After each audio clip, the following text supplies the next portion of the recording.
Oke, di dalam Islam itu eh, orang kafir itu tidak semua harus dibunuh, gitu ya. Bahkan ketika Rasulullah SAW berhijrah ke Madinah itu, Yatsrib itu, di sana banyak sekali orang kafir.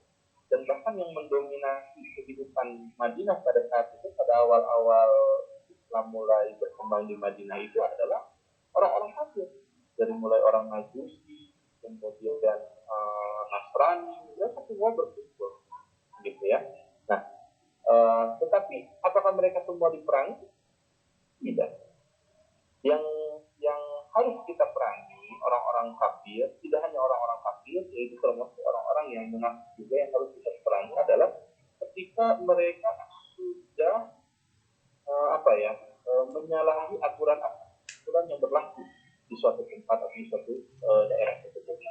Salah satu contohnya adalah ketika orang-orang kafir itu menyalahi perjanjian Hudaybiyah, gitu ya, sudah berjanji tidak ada saling peperangan, tidak ada saling pembunuhan, lalu ternyata orang-orang kafir itu membunuh orang-orang muslim, maka mau tidak mau pada saat itu orang umat Islam itu harus melawan, gitu ya.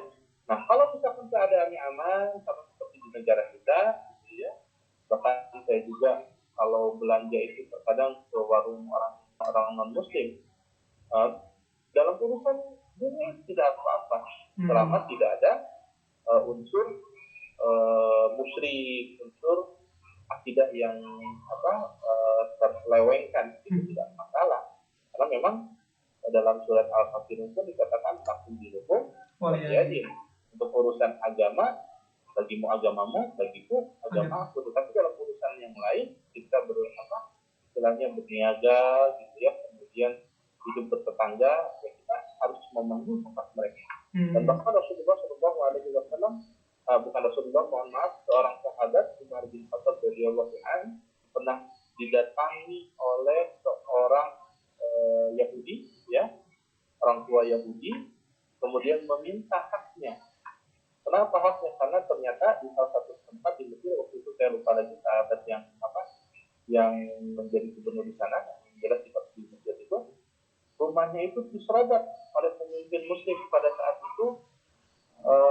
Jadi si orang Yahudi tua itu diserobot karena alasan akan diadakan pembangunan masjid di situ.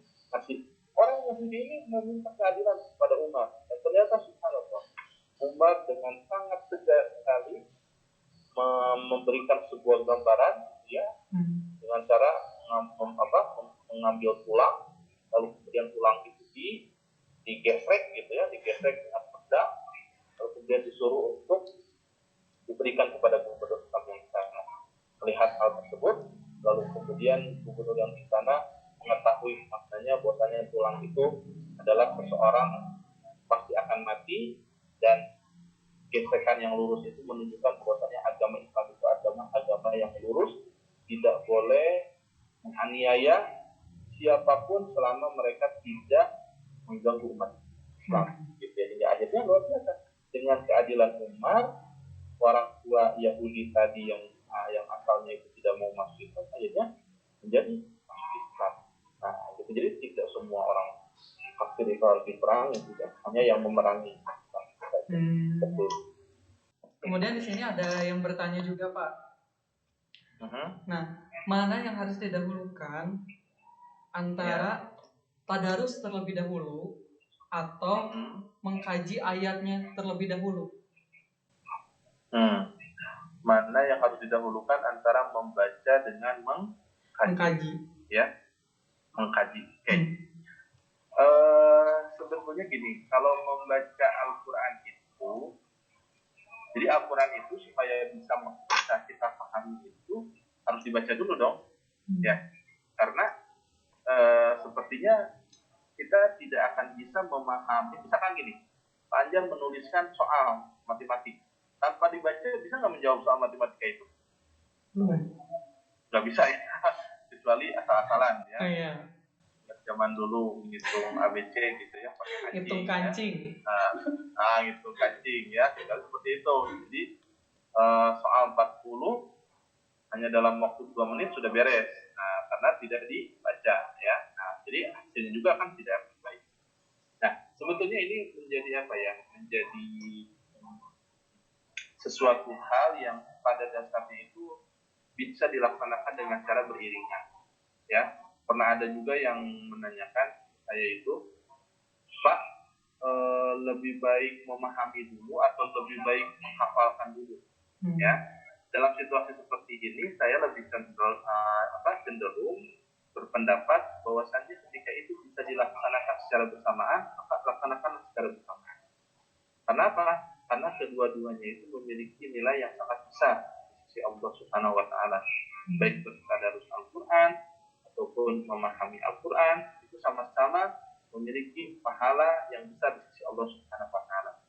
Lalu ketika kita sudah tahu pahalanya sama-sama besar, kenapa tidak kita melaksanakan kedua-duanya secara bersamaan?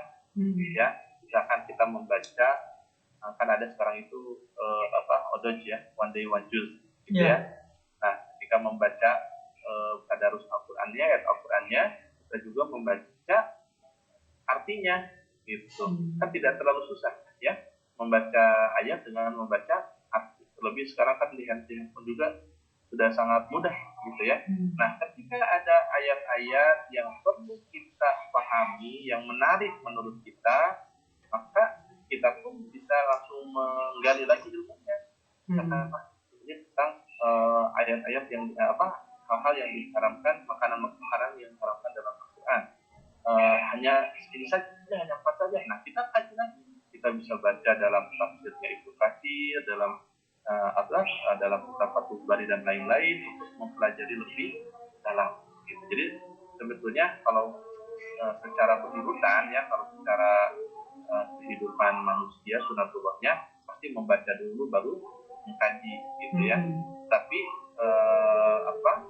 menurut saya kalau itu bisa dilaksanakan secara bersamaan, ya istilahnya sambil minum air saja, gitu ya. Jadi kita dapat pahala tadarusnya dapat, kemudian mengkaji Al-Quran pun dapat.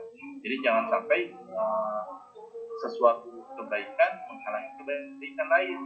Ya, contohnya karena kita merasa harus memahami dulu Al-Quran baru membacanya, maka kita seumur umur nggak akan beres untuk bertadarus Al-Quran nanti. Ya, karena apa? Karena walau alam yang saya pahami, yang saya pernah dengarkan gitu ya, dari tausiah seorang ustaz itu bahwasanya selevel sahabat Abu Bakar pun, kalau tidak salah ya, Abu Bakar pun tidak bisa mengkaji Al-Quran secara keseluruhan seumur hidup. Itu selevel sahabat yang sangat dekat sekali dengan Rasulullah, kemudian yang memiliki ilmuwan dan ketawaduan yang sangat tinggi. Tapi seumur hidup tidak bisa, gitu ya. Jadi apalagi kita, gitu. Maka dari itu kalau misalkan kita menganggap saya harus bisa dulu mengkaji seluruh Al-Quran bertadarus, ini pemikiran yang keliru. Kalau walau seperti itu panjang. Nah, untuk yang terakhir nih Pak, ada yang nanya juga seperti ini. Bagaimana hukumnya kita membawa Al-Quran yang ada di dalam handphone itu ke toilet? Baik. Berkaitan dengan hukum membawa handphone ataupun tanyakan kalau tidak salah itu oleh seorang anak ya, oleh seorang siswa waktu itu, Pak, dengan saya di dalam handphone saya itu ada murotal sama Quran, boleh nggak dibawa ke toilet? Gitu. Nah, insya Allah ketika kita bertanya tentang hukum dalam Islam, maka hukum itu apakah akan menjadi haram, apakah akan menjadi mubah, ataukah apakah menjadi halal, gitu ya. Nah, dalam hal ini harus kita perhatikan bahwasannya hukum memuliakan Al-Quran itu merupakan wajib, ya. Jadi tidak boleh kita tidak memuliakan Al-Quran. Contohnya apa? Menginjak Al-Quran, kemudian bahkan melakukan hal-hal yang sifatnya itu tercela. Itu tidak boleh. Nah, tetapi dalam kaitannya hal ini, misalkan kita memiliki software Quran ataupun kita memiliki rekaman murotal Al-Quran yang ada di dalam handphone kita, selama tidak kita buka di dalam toilet itu, maka hukumnya tidak apa-apa. Ya, jadi tidak makruh, tidak juga haram, ini tidak apa-apa. Mengapa? Karena ulama itu mengkiaskan handphone itu kan itu hanya sebatas alat, gitu ya. Dan Al-Qurannya itu hanya sebatas aplikasinya. Selama tidak dibuka, selama tidak diperdengarkan di dalam di dalam toilet, maka tidak apa-apa, kecuali membaca, lalu kemudian apalagi membuka Al-Quran kemudian apalagi membacanya, itu sama dengan tidak memuliakan Al-Quran. Maka ujungnya adalah haram. Berarti kalau haram itu konsekuensinya adalah dosa. Nah, selama itu tidak dilakukan, masih di dalam handphone, maka tidak apa-apa. Itu dia dilaksanakan, tidak apa-apa. Sama juga halnya dengan gini, orang yang penghafal Quran. Nah, ya, penghafal Quran, kalau misalkan tadi HP yang di dalamnya itu ada Al-Quran dilarang untuk dibawa ke toilet, maka penghafal Al-Quran seumur hidupnya dia tidak boleh ke toilet. Kenapa? Karena dalam dirinya, dalam otaknya itu ada hafalan Quran. Nah, ya kan tidak seperti itu. Jadi kalau dikiaskan, gitu kan, dikiaskan tidak apa-apa. Karena yang orang yang hafal Quran itu, Al-Qurannya itu berada dalam pemikirannya, berada dalam otaknya, berada dalam hatinya. Begitu juga Al-Quran yang ada di handphone. Jadi handphonenya itu bukan Al-Quran, tapi handphone Al-Quran itu hanyalah aplikasi yang ada di dalam. Jadi tidak apa-apa aja, tidak apa-apa. Wallahu a'lam. Kalau misalkan yang membaca Al-Quran itu tanpa wudhu gimana, Pak? Nah itu termasuk ke adab-adab ya, adab-adab membaca Al-Quran. Meskipun di sini ada beberapa pendapat ya di antara para ulama ya, ada yang menyatakan harus memiliki wudhu dulu, gitu ya. Ada juga yang menyatakan tidak harus juga memiliki wudhu, gitu ya. Namun kalau kita melihat secara adab, gitu ya, adab-adab kita terhadap Al-Quran, maka sebaiknya kita memiliki wudhu terlebih dahulu, gitu ya, membaca di tempat yang baik, gitu ya. Kemudian membacanya juga dalam keadaan yang tenang, tidak tergesa-gesa. Itu merupakan adab-adabnya, gitu. Walaupun ketika itu tidak dilakukan, maka sebenarnya itu tidak berdosa selama tidak ada yang itu tadi, tidak ada niatan atau tidak ada hal-hal yang sifatnya itu mencederai kemuliaan Al-Quran, gitu ya. Karena kalau misalnya gini, dulu sahabat dan Rasulullah baca Quran sambil duduk sambil berdiri. Pernah ada pertanyaan kayak gitu. Kira-kira sambil apa? Sambil duduk. Rasulullah dan para sahabat sambil duduk atau sambil berdiri? Lalu jawabannya adalah Rasulullah dan para sahabat itu tidak membaca Al-Quran.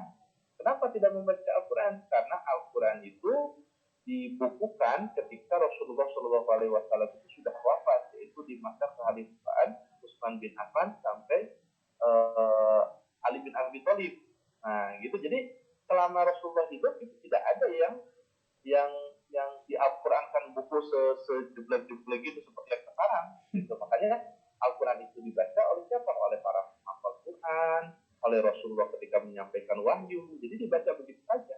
Dan pada saat itu tidak ada satupun penjelasan yang menjelaskan bahwasannya sahabat ketika membacakan ayat Quran itu dia dalam keadaan berwudu atau dia dalam keadaan suci dari hadas, dari najis. Tidak ada gitu. Namun memang ada dalam Al-Quran kalau tidak salah itu yang menjelaskan la yamassahu illa bimutahharun, kalau tidak salah tafsir seperti itu. Jadi jangan membuka kecuali dalam keadaan suci. Nah, suci di sini ini para ulama juga berbeda pendapat. Ada yang menyatakan sucinya itu harus suci secara jasad, gitu ya, yaitu berwudu. Kalau yang junub juga harus mandi besar. Ada juga yang menyatakan secara sucinya itu secara manawi. Jadi artinya apa? Artinya berusaha untuk menjauhi perbuatan-perbuatan maksiat, gitu. Jadi adabnya itu kalaupun mau dalam keadaan bersuci, kemudian duduk, membacanya dengan tartil, membacanya dengan suara yang dibaguskan, dihayatinya, itu termasuk ke dalam adabnya, ya, sebaiknya seperti itu. Tapi kalaupun tidak memungkinkan, ya daripada kita akhirnya tidak membaca Al-Quran, baca Al-Quran nih, tapi nggak ada atau WC-nya penuh, nggak bisa wudhu, jadi nggak baca Al-Quran. Nah, daripada hal seperti itu lebih baik tetap membaca Al-Quran saja meskipun dalam keadaan belum berwudhu. Begitu Pak Anjar. Begitupun juga untuk akhwat gitu ya Pak, yang sedang berhalangan, apakah itu dibolehkan? Betul, ya. Karena membaca Al-Quran itu kan di dalamnya termasuk terdapat doa-doa. Ya, misalkan apa Bismillah gitu ya. Dalam Al-Quran banyak sekali kata-kata Bismillah. Kalau misalkan orang yang haid, akhwat yang haid itu dilarang membaca Quran, maka secara tidak langsung dia pun dilarang untuk berdoa. Mau makan nggak boleh berdoa dulu. Kenapa? Karena mengucapkan Bismillah itu ayat Al-Quran. Berarti nggak boleh mengucapkan Bismillah. Dan ini berkaitan bertentangan dengan dengan hadis-hadis Rasulullah SAW yang ketika seseorang hamba itu melakukan aktivitas harus dimulai dengan Bismillah. Gitu aja. Berarti boleh bawa ya, boleh bawa Al-Quran. Boleh dan membacanya juga gitu ya. Dan membacanya juga insya Allah. Oh iya, terakhir sekali pada zaman siapa bahwa Al-Quran itu sudah berbentuk buku seperti sekarang gitu. Ya, itu pada zaman Khalifah Utsman bin Affan, ya. Ketika mulai pada saat itu, jadi kan Rasulullah SAW tidak merekomendasikan untuk menulis Al-Quran, tetapi ada beberapa sahabat yang berinisiatif menulis Al-Quran, dan itu pun hanya sebatas sepotong-sepotong. Ada yang menulisnya di tulang, ada yang menulisnya di pelepah kurma, ada juga yang menulisnya di mengukir batu, gitu ya. Katanya sebatas potongan ayat. Nah, baru ketika zaman Utsman bin Affan, ya ini pun di akhir-akhirnya ya, pergantian mau ke Ali bin Abi Thalib, Utsman bin Affan melihat para penghafal Al-Quran itu sudah banyak yang gugur, sudah banyak yang wafat, sehingga dikhawatirkan kalau mereka itu akhirnya semuanya wafat, akhirnya tidak bisa mewariskan Quran kepada orang-orang yang sebelumnya, kepada orang yang masih muda gitu ya. Nah, Al-Quran ini akan hilang. Maka dari situ Utsman bin Affan menyuruh kepada para sahabat untuk mengumpulkan Al-Quran termasuk susunan ayat-ayatnya. Misalkan dari sahabat tersebut, saya pernah menuliskan Al-Quran surat Al-Maidah ayat 5, bunyinya gini. Nah, itu jadi dikumpulkan sehingga pada saat itu Utsman bin Affan mengatakan sesungguhnya mushaf yang diakui pada saat itu adalah mushaf Utsmaniyah. Jadi selain dari mushaf ini itu dinyatakan batal gitu ya. Jadi tidak boleh dipelajari, tidak boleh dibaca gitu. Jadi harus dari ini saja. Kenapa? Karena itu mushaf Utsmaniyah itu adalah mushaf yang dikumpulkan oleh Khalifah ketiga Utsman bin Affan untuk membukukan Al-Quran. Nah, seperti itu. Panjang. Dan dilanjutkan dengan Ali bin Abi Thalib.